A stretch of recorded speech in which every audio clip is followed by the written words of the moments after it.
Hello दोस्तों। एक ज़माना था, बस यही कोई 4-5 साल पहले, जब ना अचानक बहुत सारी नई ऐप्स आने लगी। पेटीएम, ज़ोमैटो, उबर एंड इस प्रकार से पता नहीं कितने ऐप्स आने लगी और सारे ऐप्स पे धमाकेदार साइन अप ऑफर्स, इंस्टॉल करो तो उसमें बोनस ऑफर्स एंड वगैरह ऑफर्स मिलने लगे। अब कोई ऐप इंस्टॉल कर लो तो ₹1000 की कैशबैक मिल जाए, कोई ओला या उबेर की ऐप जाकर के आप इंस्टॉल करते हो तो 2-3 राइड्स फ्री मिल जा रही थी। अगर आप स्विगी ज़ोमैटो इंस्टॉल कर लेते हो तो 2-3 मील्स आपको फ्री मिल जा रही है। एंड इस प्रकार से शायद पेटीएम पे आप ₹500 का अगर रिचार्ज करते हो तो शायद ₹1000 तक की भी कैशबैक मिल सकती है। तो इस प्रकार से पता नहीं कितने ही जाकर के नई ऑफर्स आपको ऐप इंस्टॉलेशन पे आने लगे। पर आज की डेट में ना अगर आप अपने मोबाइल को देखते हो तो आप देखोगे ना कि ज़्यादा से ज़्यादा एक एवरेज इंसान 5 या 10 ही ऐप्स यूज़ करता है, जबकि सबके मोबाइल में 40-50 की जो बाकी की जो ऐप्स है ना, उसे शायद हम लोग साल में 1-2 बार ही यूज़ करते होंगे। एंड उनमें से भी बहुत सारी ऐसी ऐप्स हैं जिन्हें हम लोगों ने इंस्टॉल कर रखा है ताकि अगर के हमें कुछ कैशबैक और डिस्काउंट ऑफर्स मिल सके। पर दोस्तों, जब बात आती है ना इन्वेस्टमेंट एंड फाइनेंशियल ऐप्स की, तब ना जाकर के ऐसा कोई भी ऐप नहीं है जिसे आप डाउनलोड करके कोई कैशबैक मिलता हो या फिर कोई बोनस ऑफर मिलता हो। किसी भी फाइनेंशियल ऐप में ऐसा फैसिलिटी अवेलेबल ही नहीं है। पर क्या होगा दोस्तों अगर मैं आपको एक ऐसे ऐप के बारे में बताऊं जिसमें कैशबैक तो नहीं पर कम से कम टैक्स बैक आपको बहुत तगड़ा वाला मिलना है, और जाकर के इसके साथ आपकी जाकर के प्रत्येक साल की सेक्शन 80C में इन्वेस्टमेंट करने वाली प्रॉब्लम से मुक्ति भी मिल जाएगी। और तीसरा सबसे बड़ा एडवांटेज है कि आपको इतना अच्छा रिटर्न्स एंड वेल्थ ये ऐप की फंड्स बनाकर दे सकती है जो आपको देखकर बहुत मज़ा आएगा और बहुत अच्छा भी लगेगा। तो चलिए आज ये वीडियो इसी बात पर शुरू करते हैं और देखते हैं कि जाकर के किस प्रकार से आपको अपनी प्लानिंग पहली एसआईपी के लिए करनी चाहिए, आपका पहला म्यूचुअल फंड में इन्वेस्टमेंट कहाँ पे करना चाहिए, एंड इस पे आज हम लोग चर्चा करते हैं। StatPro Money, your wealth accelerator. दोस्तों, मेरा नाम है अश्विनी सिंह, मैं एक फाइनेंशियल इंजीनियर हूँ एंड मेरा काम है ना आपके सामने कुछ ऐसे innovative investment products and ideas लेकर आऊँ जिससे जाकर के आपको जाकर के बहुत अच्छा रिटर्न्स बन सके और साथ ही साथ जाकर के अच्छा खासा जाकर के आपकी टैक्स सेविंग्स भी हो जाए। पर बहुत सारे मेरे सब्सक्राइबर्स हैं जो फर्स्ट टाइम जाकर के म्यूचुअल फंड्स या एसआईपीज करना चाहते हैं एंड वो इस बात पर रुक जाते हैं कि भैया इतने सारे फंड्स हैं, large cap, mid cap, small cap, तो हम लोग जाकर के अगर इन्वेस्टमेंट करना स्टार्ट करना चाहते हैं तो हमें कहाँ पे इन्वेस्टमेंट करनी चाहिए। तो आज इसी बात पे हम लोग ये चर्चा करेंगे कि हमारा पहला एसआईपी या फिर पहला लमसम इन्वेस्टमेंट किस फंड में होना चाहिए एंड इसमें ऐसा क्या हमें एक्स्ट्रा मिल सकता है जिससे जाकर के हमारी एक लाइफ टाइम की टैक्स सेविंग्स की प्रॉब्लम जो प्रत्येक साल जाकर के हमें अपने एम्प्लॉयर को जाकर के देना पड़ता है या फिर इनकम टैक्स फाइलिंग के लिए जाकर के इन्वेस्टमेंट करनी पड़ती है, इससे हमेशा के लिए छुटकारा कैसे मिल सकता है। तो पहले हम लोग बात करेंगे इनकम टैक्स के बारे में। जैसा कि आपको पता होगा कि अगर आपकी एनुअल सैलरी 5 लाख से कम है तो आपको जाकर के कोई भी टैक्स नहीं पे करना होता है। हालांकि अगर आपकी सैलरी 5 लाख से 10 लाख की टैक्स ब्रैकेट में है तो आपको अपने टोटल इनकम पे जो 5 लाख से ऊपर वाली पोर्शन है उस पर जाकर के आपको 20% टैक्स पे करना है। एंड अगर आपकी एनुअल इनकम 10 लाख रुपीज से भी ज़्यादा है एनुअली, तो इन दैट केस आपको जाकर के जो भी अमाउंट आप 10 लाख से ज़्यादा कमाते हो उस पर 30% की tax plus up to 10 lakh rupees पे आपको जाकर के 1,10,000 के आसपास का टैक्स पे करना पड़ता है। अब अगर आप अपनी टैक्स लायबिलिटी को कम करना चाहते हो तो इसके लिए आपको सेक्शन 80C के अंतर्गत जो भी डिफरेंट इन्वेस्टमेंट ऑप्शंस अवेलेबल है उसमें आप अप टू 1.5 लाख रुपीज प्रत्येक साल इन्वेस्ट कर सकते हैं। अब जब बात आती है ना सेक्शन 80C के इन्वेस्टमेंट ऑप्शंस की, तो इसमें ना लिस्ट थोड़ा लंबा हो गया है। अभी इसमें पीपीएफ भी आता है, इसमें इंश्योरेंस पॉलिसीज भी आती है, इसमें नेशनल पेंशन स्कीम भी आती है, इसमें जाकर के अगर आप अपने बच्चे का स्कूल फीस पे कर रहे हो तो वो भी आ जाता है। पर जब बात होती है ना कि इन सारे जो भी इन्वेस्टमेंट प्रोडक्ट्स है इनमें जाकर के जब लॉक इन पीरियड की बात आती है तो पीपीएफ में 15 साल का लॉक इन, इंश्योरेंस पॉलिसीज में 10 साल, 15 साल, 20-20 साल की लॉक इन हो जाती है। टैक्स एफडीज भी अगर आप करते हो तो एक तो 5 साल का लॉक इन आता है और टैक्स एफडीज की रिटर्न्स भी काफ़ी कम होती है। एंड अगर बात की जाए ना एक और ऑप्शन की जो आपको कंसिडर करना चाहिए अपना सेक्शन 80C के अंतर्गत इन्वेस्टमेंट करने के लिए, तो वो है ELSS mutual fund. ELSS mutual funds का पूरा फुल फॉर्म होता है इक्विटी लिंक सेविंग्स स्कीम। अब ये नॉर्मल म्यूचुअल फंड से कोई खास डिफरेंट तो नहीं है, इसमें भी एक आपको डाइवर्सिफाइड इक्विटी पोर्टफोलियो मिल जाता है और कुछ फंड हाउसेज इसमें मिड कैप पोर्टफोलियो रखते हैं, पर इसमें रेगुलर म्यूचुअल फंड्स और ईएलएसएस म्यूचुअल फंड्स में बस एक डिफरेंस होता है जो है इसका लॉक इन पीरियड।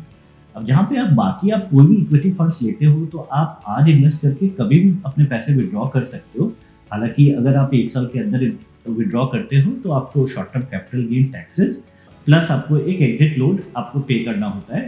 पर जब बात होती है ईएलएसएस म्यूचुअल फंड्स की, तो क्योंकि इसमें इन्वेस्ट करके आपको इनकम टैक्स के सेक्शन 80C के अंतर्गत टैक्स बेनिफिट्स मिलती है, तो इसीलिए ईएलएसएस म्यूचुअल फंड्स में कम से कम 3 साल तक आपको बने रहना पड़ेगा।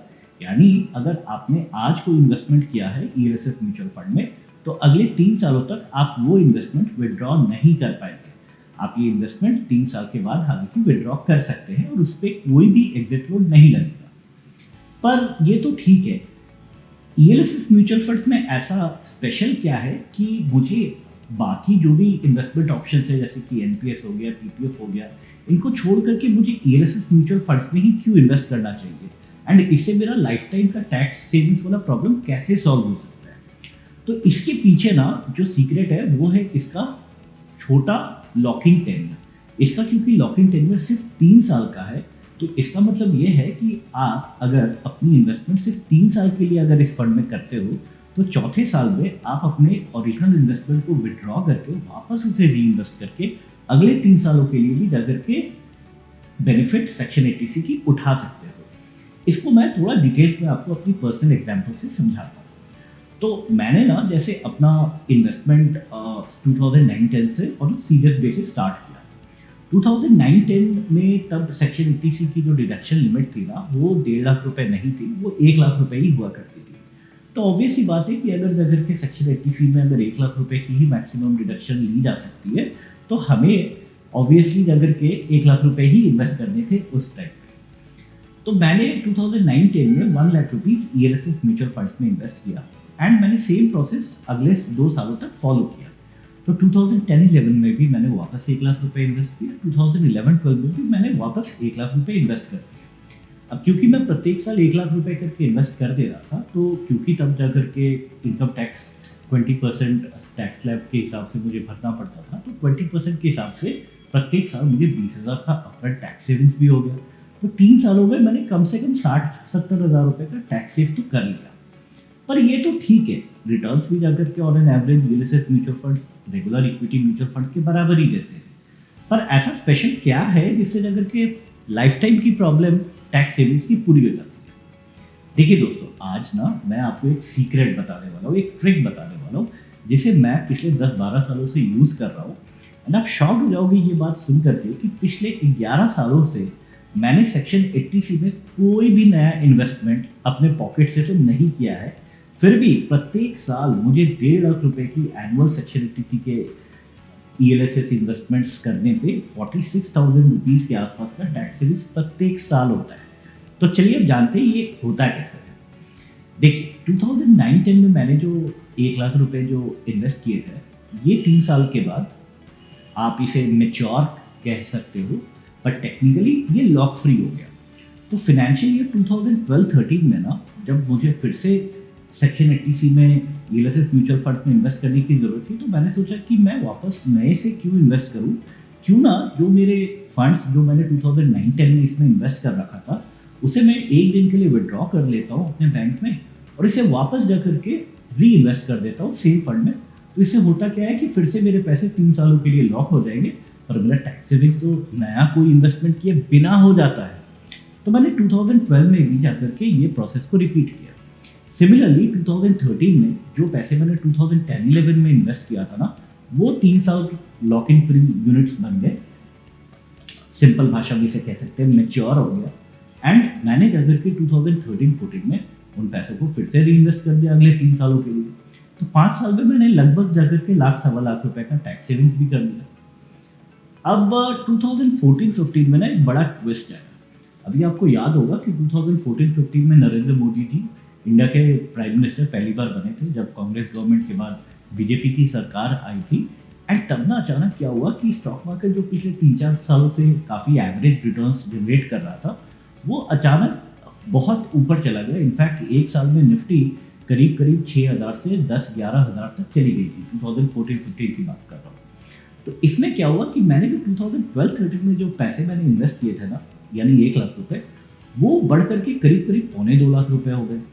एंड मज़े की बात यह है कि जब पहला बजट पेश किया बीजेपी गवर्नमेंट ने, तो उन लोगों ने सबसे पहले क्या किया कि जाकर के सेक्शन 80C की लिमिट्स जो प्रत्येक 8-10 सालों में रिवाइज की जाती है, उसे जाकर के 1 लाख रुपए से बढ़ाकर कर दिए 1.5 लाख रुपए।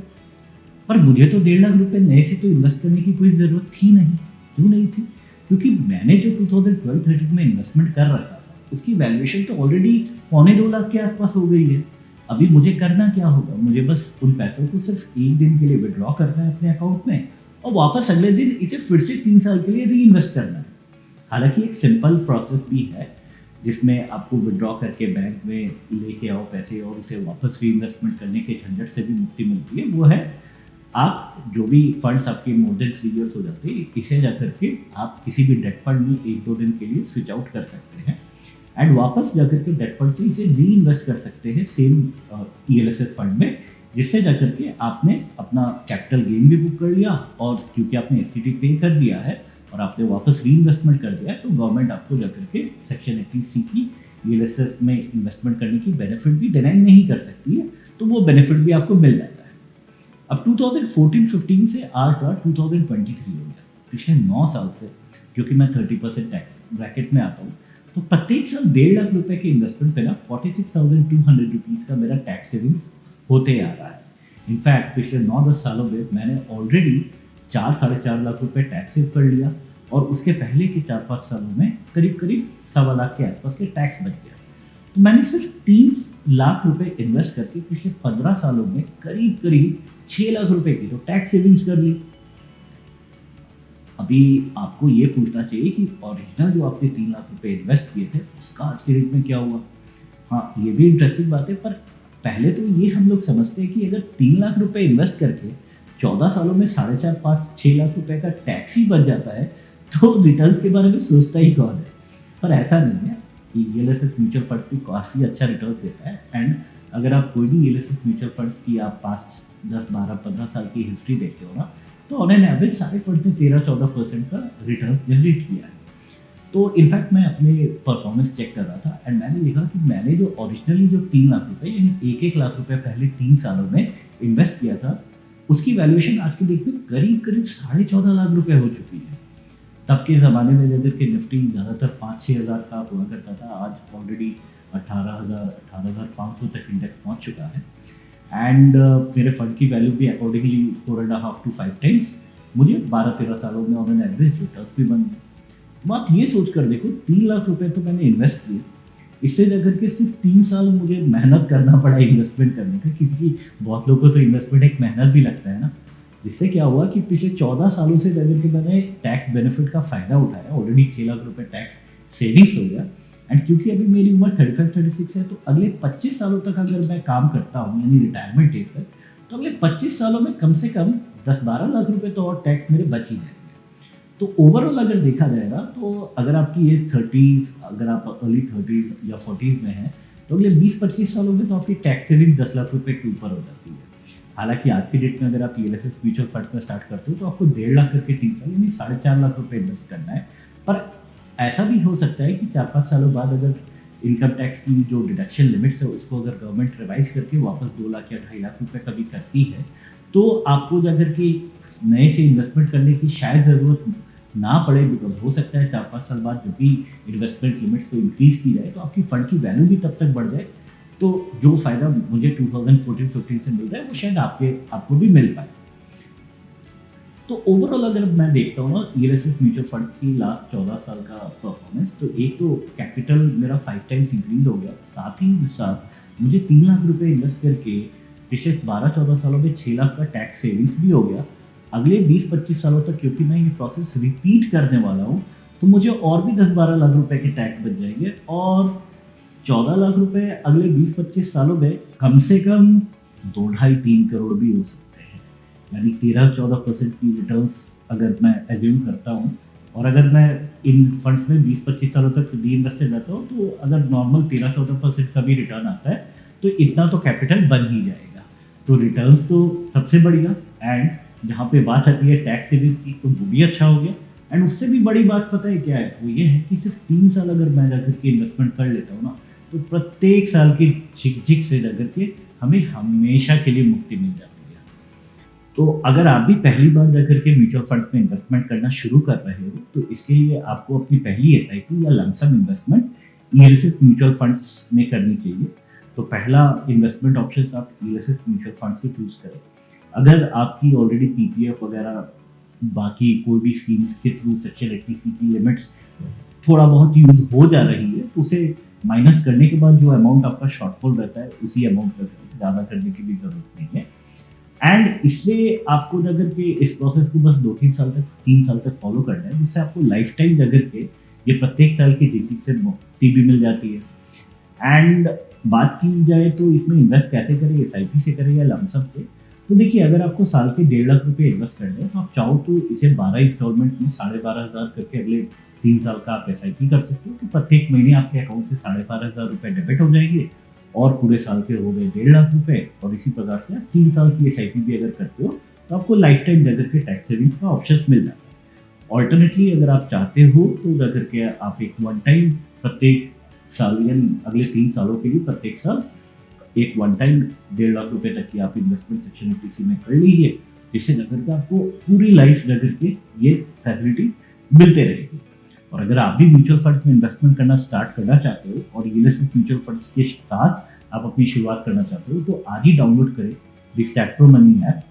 The StatPro Money app is available on both Google Play Store and ये एप्पल की iOS स्टोर पे भी अवेलेबल है। इसे आज ही डाउनलोड करें। अगर आपकी केवाईसी रजिस्टर्ड नहीं है तो इसमें बहुत ही आसान स्टेप्सों के द्वारा आप जाकर के अपनी केवाईसी भी ऑनलाइन रजिस्ट्रेशन कर सकते हैं। इसके बाद आपका mutual fund UCC account creation process भी आप ऑनलाइन कर सकते हैं, अपना नेट रजिस्ट्रेशन भी ऑनलाइन कर सकते हैं। एंड 10 से 15 मिनट का टाइम लगता है, जिसमें जाकर के आप अपना म्यूचुअल फंड में इन्वेस्टमेंट करना स्टार्ट कर सकते हो। हालांकि बाकी ऐप्स तो सिर्फ DIY टाइप्स होती है, यानी do it yourself. StatPro Money app अगर आप डाउनलोड करते हो तो आपको हमारी टीम की तरफ से एक कॉल भी जाता है, जिसमें आपको जाकर के पूरा गाइड किया जाएगा कि किस प्रकार से जाकर के आपको अपना अकाउंट ओपनिंग प्रोसेस कंप्लीट करना है। एंड अगर आप अपनी अकाउंट ओपनिंग प्रोसेस खुद नहीं करना चाहते हो, अगर आप चाहते हो कि हमारे एग्जीक्यूटिव सिर्फ आपके लिए कंप्लीट करके दो, तो वो सुविधा भी आपको उपलब्ध है। आपको फ़ोन पे आपको बता दी जाएगी कि कौन कौन सी डॉक्यूमेंट्स आपको प्रोवाइड करनी है।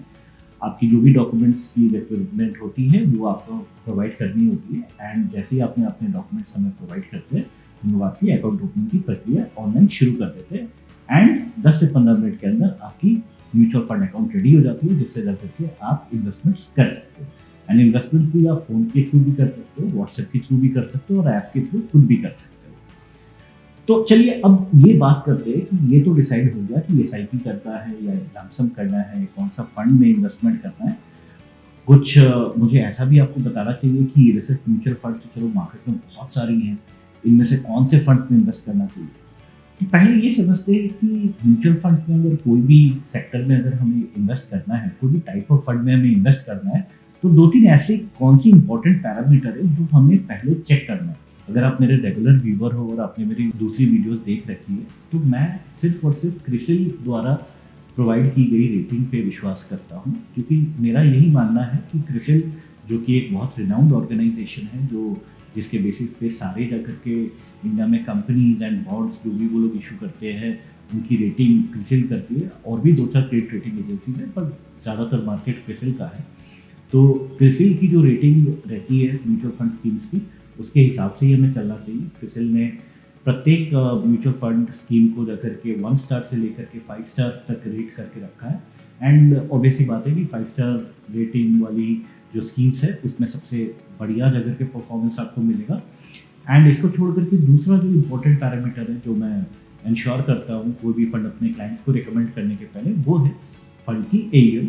क्योंकि ये याद रखिएगा, छोटा AUM किसी भी फंड मैनेजर के लिए मैनेज करना आसान है, एंड छोटा एयूएम पे जाकर के इम्पैक्ट कॉस्ट भी काफ़ी कम होता है जब भी अगर कोई छोटा कंपनी में फंड मैनेजर इन्वेस्ट करता है। इसके बारे में डिटेल्स में तो हम लोग किसी दूसरे वीडियो में बात करेंगे। बाकी वीडियोस में भी मैंने बात किया है, आप चाहो तो मेरी बाकी वीडियोस भी इसके ऊपर देख सकते हो। तो इन दो पैरामीटर्स के बेसिस पे मैंने आज आपके लिए 4 फंड्स आपके स्क्रीन पे आपको दिखाना चाहूँगा, जिसमें आप अपनी पहली एसआईपी या फिर पहली लमसम यूएसएस म्यूचुअल फंड्स में कर सकते हैं, जिससे आपको टैक्स सेविंग्स भी हो जाता है। प्रत्येक साल का जाकर के नया से जाकर के इन्वेस्टमेंट करने का झिझक भी खत्म, बस 3 साल इन्वेस्टमेंट कर लीजिए, सारी ज़िंदगी इसमें एंजॉयमेंट कर सकते हैं आप, टैक्स सेविंग्स या फिर जैसा मैंने शुरू में कहा था कैशबैक यानी टैक्स बैक आप एंजॉय कर सकते हो। एंड साथ ही साथ अगर के इसमें जो रिटर्न्स बनता है ना, उसके सामने पीपीएफ की 7% वाली स्कीम्स एंड टैक्स एवरेज की 5-6% वाली स्कीम्स काफ़ी फीके काफ़ी कम लगता है, ठीक है। तो सबसे ज़्यादा रिटर्न्स भी आपको यूएसएस म्यूचुअल फंड में ही बनेगा। तो अब आते हैं कौन कौन सी स्कीम्स मैं रिकमेंड करता हूँ आपको यूएसएस म्यूचुअल फंड में इन्वेस्ट करने के लिए। तो पहले नंबर पर है एक 5 स्टार क्रिसिल के द्वारा 5 स्टार रेटेड फंड जिसका नाम है क्वांट टैक्स फंड, जिसने काफ़ी अच्छा परफॉर्म किया है। एयूएम भी 5,000 करोड़ से नीचे है, करीब करीब 4,300 करोड़ के आसपास। दूसरा फंड जो मैं आपको रिकमेंड करूंगा वो है फराग तारिक की टैक्सेबल फंड, वो भी एक 5 स्टार फंड है जिसकी एयूएम 1,500 करोड़ है। तो ये भी काफ़ी एक अच्छी फंड है जिसकी परफॉर्मेंस अच्छी है, जिसको क्रिसिल ने भी 5 स्टार रेटिंग दिया है। एंड आप चाहो तो पीडीआई इंडिया की यूएसएस फंड जिसकी एयूएम सिर्फ 567 करोड़ है, इसे कंसिडर कर सकते हैं। या फिर टाटा की Tata India tax saving fund भी आप कंसिडर कर सकते हो जिसकी एयूएम 3,175 करोड़ है। तो अगर आप यूएसएस म्यूचुअल फंड्स में इन्वेस्टमेंट करना स्टार्ट करना चाहते हो तो इनमें से किसी भी 1 या 2 फंड्स में आप इन्वेस्टमेंट करके शुरू कर सकते हो। हालांकि चारों फंड्स में अपने पैसे डिवाइड करने का ना सोचिए, ज़्यादा डाइवर्सिफिकेशन भी रिटर्न्स के लिए अच्छा नहीं होता है, पोर्टफोलियोज के लिए अच्छा नहीं होता है, रिटर्न्स डाइल्यूट हो जाती है। तो इसीलिए जाकर के इनमें से कोई एक या मैक्सिमम 2 फंड्स का चुनाव करें और उसमें अपनी एसआईपी और या फिर लमसम अगले 3 साल तक बनाए रखें एंड इस इन्वेस्टमेंट को लॉन्ग टर्म लाइफ टाइम तक रखें, इससे लाइफ टाइम तक आपको जाकर के टैक्स बैक मिलते रहे। तो आज इस वीडियो में बस इतना ही। आपके टाइम के लिए thank you very much. And अगर आपकी कोई भी क्वेरी है तो आप नीचे दिए गए नंबर पे कांटेक्ट करके मेरे साथ कनेक्ट कर सकते हो, मुझे कंसल्ट भी कर सकते हो। एंड हम लोग साथ मिलकर कोशिश करेंगे कि आपके लिए एक बहुत तगड़ी पोर्टफोलियो बनाएंगे जिससे जाकर के लॉन्ग टर्म में आप बहुत सारा वेल्थ बना पाए। नमस्कार।